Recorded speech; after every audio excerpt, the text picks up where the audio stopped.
I guess put simply, there's an internal model and there's an external model. The external model is via agents, external agents, the likes of the Colliers or CBREs, those sorts of people.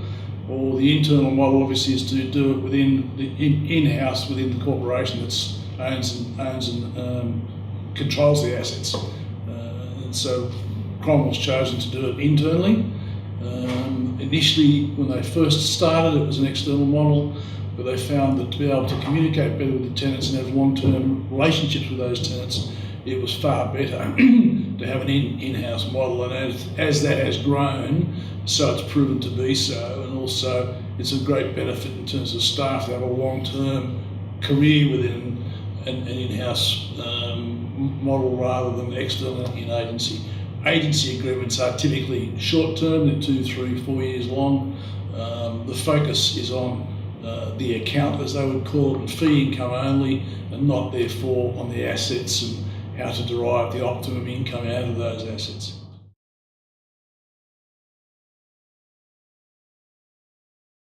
Where you've got an agency model, the tenants are reluctant to really open up and talk about their business because it's a third party. If you've got a direct relationship with the owner, which is what the tenant seeks, then you've got a much better opportunity of understanding their business and seeing where they're going and what their needs are, so that when their lease comes up for expiry, hopefully you're aware of what their business is, what their needs are, and therefore you can tailor something to keep them in that building and hence keep the cash flow coming out of that asset.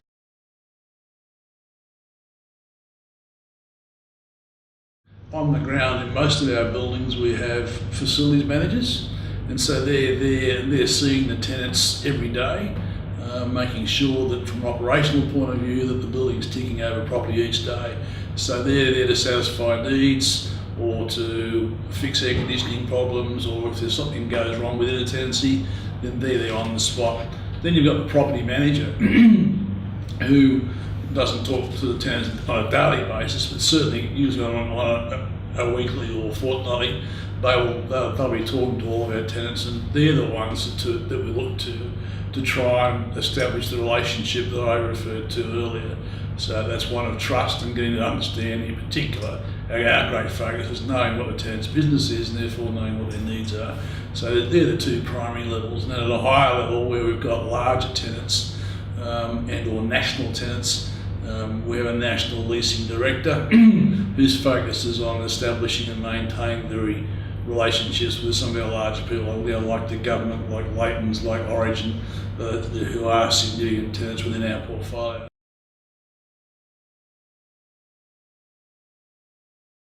If you haven't got the strength of the relationship with the tenant, then you don't know their business very well.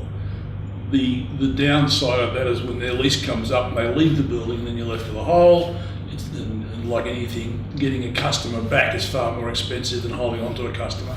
And so if you're left with a vacancy, you're losing income, you've then got to find it, you've got to release it, you've got to pay fees and all those sorts of things.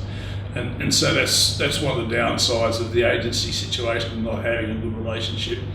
Our primary role, in my view, is from an investor's point of view, is to secure the existing income stream coming out of those assets and ideally continue to grow it where we can.